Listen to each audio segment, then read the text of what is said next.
Hello, and welcome back to Our Little Path. My name is Amanda if you are new here, and welcome. Thanks for joining me. I am kicking off the new year doing some chores. So I thought while I would be folding some laundry that I would talk to you guys a little bit about homeschooling during difficult seasons and my top 5 tips or suggestions of things to help you get through homeschooling while you're in a difficult season, whether that difficult season was planned or unplanned. Hopefully my 5 tips can help you. All right, so I'm gonna be folding while we do this, but before we get into my 5 tips, I just wanna say thank you for joining me today. If you are new here, please subscribe, like the video if it's something that you like to see. Tips on homeschooling, motherhood, faith life, that's what I like to share here. And yeah, I would love if you subscribed and joined me and joined our little Paths community. Okay, so laundry with 5 kids is like never ending. So the twins are playing, hanging out with mom. The other 2 boys are in quiet time. And my daughter is off with grandma and grandpa. So that should be good. We are having a nice restful Sunday, which is always neat. Or Sunday. Oh my gosh, it's Saturday. We're having a nice restful Saturday. Oh, can you tell I didn't sleep much last night? Such is the life. So anyways, I am getting some chores done while I film this video, trying to do some double duty here. But I wanted to share my 5 tips, tricks, helpful ideas about homeschooling during difficult times. And that difficult time could be a good time, could be a good reason why it's difficult, or you know, it could be not so great. Like maybe you guys one of the parents is sick, maybe one of the children are sick. I would say if a child's sick, I don't know if these tips are for you. This is more so mom and dad, life is happening, things are going on, and whatever this situation is, a new baby is coming, mom and dad are sick, the family is getting ready to move, things like that, and how you can still integrate homeschool into your daily life without causing too much of an uproar, I guess, or too much of a change. So I will say a little disclaimer that every state is different, so you do need to look up your homeschool laws and what the requirements are for your homeschool. So we live in Arizona.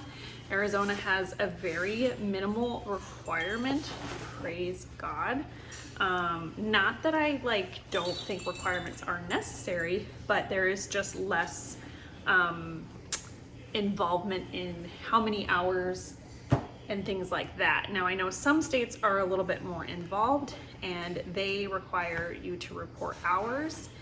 And I might not be the best on giving you information for that, but I do know that life is school. So going to things like having your kid write a grocery list, handwriting, having your kid go and shop with the groceries with you, and adding up the totals, math, life skills, right? How to shop at the grocery store. So you can, I know, finagle. I've seen in some homeschooling groups, you know, there are ways to get hours and things like that for recording purposes, but essentially I would say follow your homeschool laws and what you kind of need to do from that, and adapt these tips as needed to suit your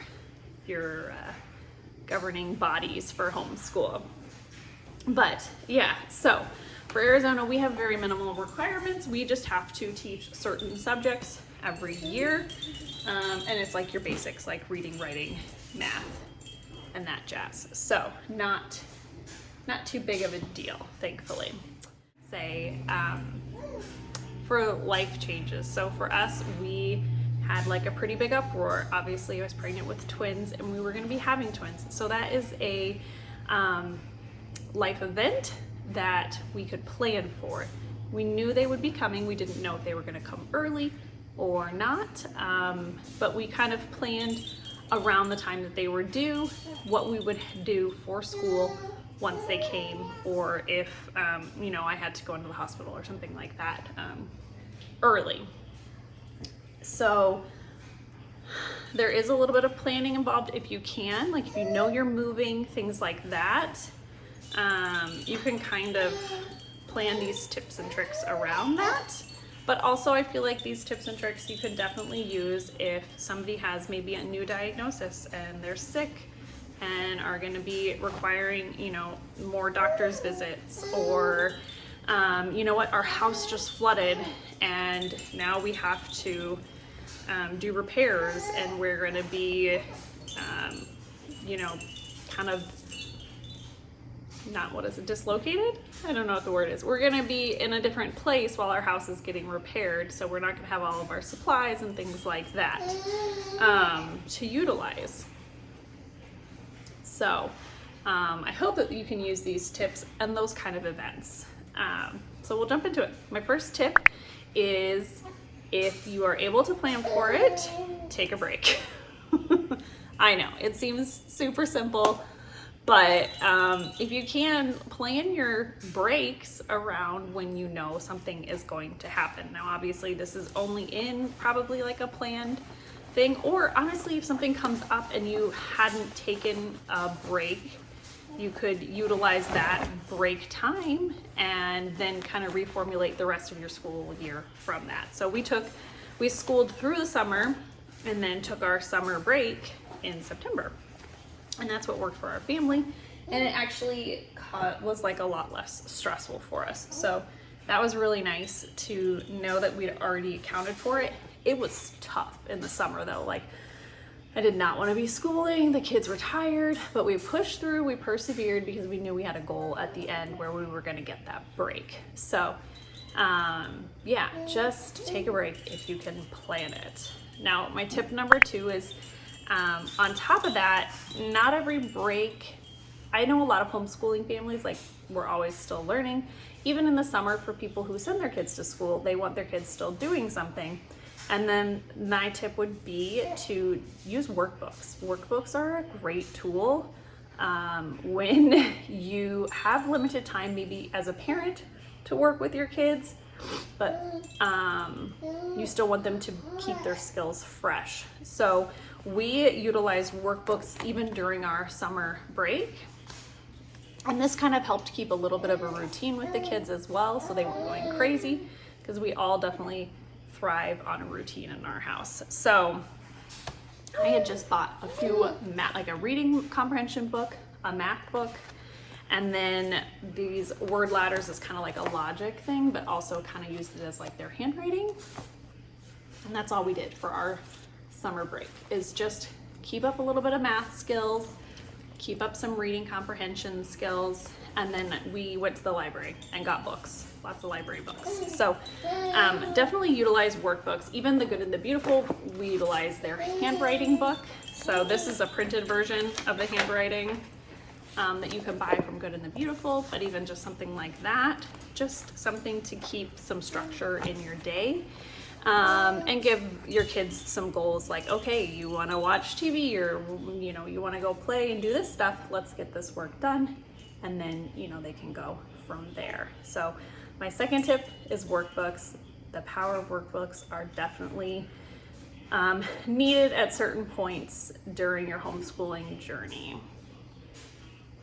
So for your third tip that I have for homeschooling during a difficult season is YouTube. YouTube is fantastic. You can find most anything. There are a lot of good homeschooling YouTube channels. Homeschool Pop is one of them that I like. There's a couple more, I'll list them below, that have just any kind of information. So maybe it's something you already learned, but you just want to keep refreshing with the kids. You can look that up and have the kids watch those YouTube videos.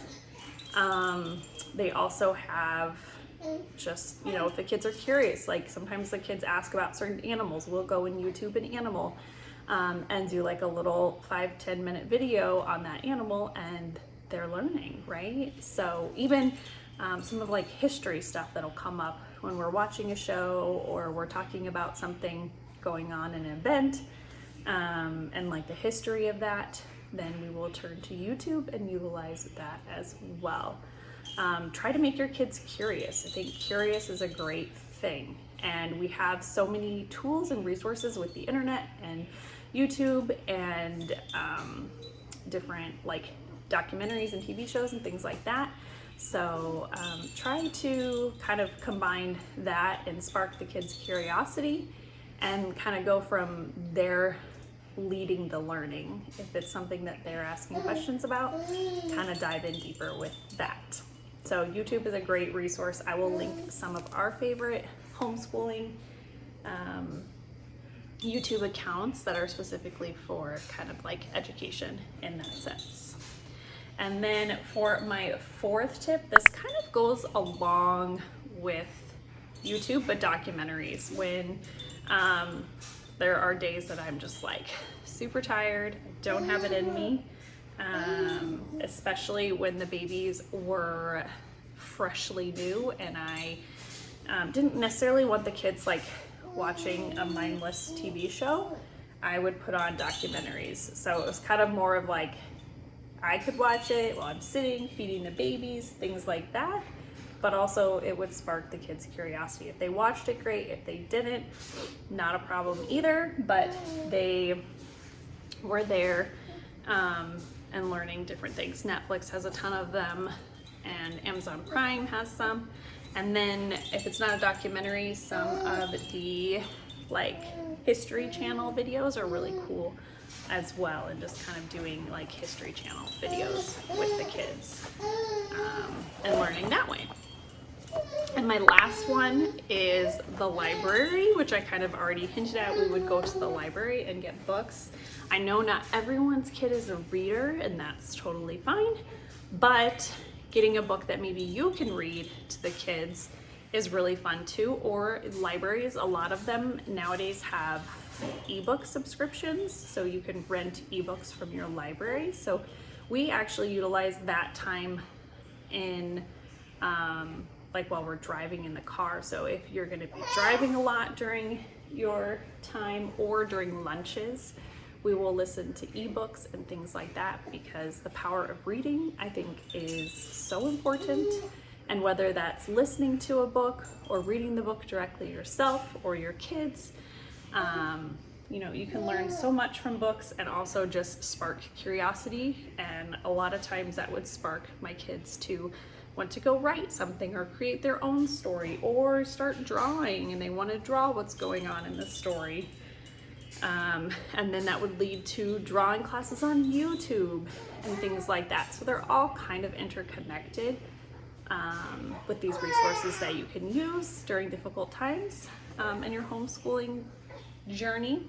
But yeah, I definitely say utilize your library as much as you can. I don't know if I could homeschool without it, because we have so many things that we utilize from them. Who is crying? Oh, Stevie, what are you doing? And I have one last bonus tip. It kind of goes along with the library, but find a curriculum or a resource that has an audio version of whatever it is. So for like our history, we have an actual book, right? So we can read from the book, or you can get the book read on audio.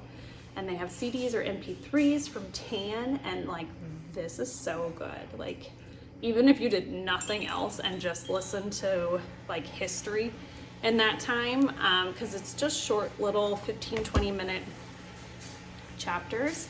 You don't even need to do the test books. You don't need to do the activities. Just having your kids listen to that. I find my kids retain so much just by listening. And so I would highly recommend, if you don't have like ebook access for your library, to find a curriculum that has like an audio version of it. And I know TAN and their history has it.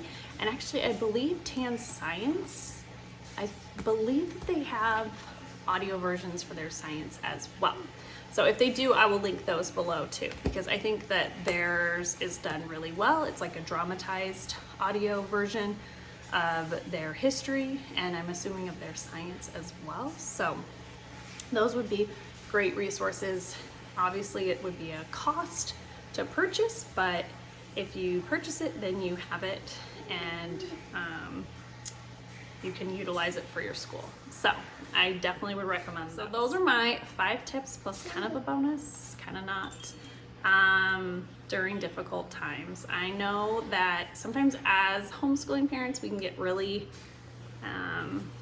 it can be hard, right? So you're wondering, am I doing enough? Am I not doing enough? Stressing, oh, we've only homeschooled 1 day this week and we haven't gotten in anything else.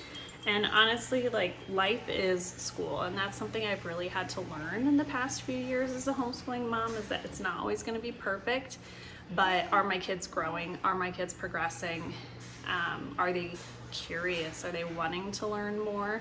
And I see all of those things happening, even during times where it hasn't always been the most cohesive homeschool day or week or month. And you kind of have to take that into heart and know that you're doing the best you can, and we have a passion and we have a why for why we're homeschooling our children, and it's definitely worth it. I'm sure we probably stress more than others, just because it is dependent on what we can do as parents, but we are getting that time with our kids to teach them, and you're doing the best you can. I know sometimes it's difficult in transition times in our family's life, but I promise you eventually you will get back on track. My babies are 3 months old and I still don't feel back on track, but I'm not stressing on it because we've planned for it, and at the end of the day they're gonna learn something, right? Like, even just watching a show that you wouldn't expect them to learn, or listening to an audiobook and then they ask questions about that, they're gonna learn. It's just a matter of how are you going to provide those opportunities for learning outside of maybe a structured book or a structured curriculum. So all the best to you if you guys are going through difficult times or transitions. I am praying for you. I hope that it is not too much of a stress on your family life and your homeschool life, and know that even with adapting to everything, you're doing a great job. All right, I hope that you have a great day. I'll talk to you soon. Bye.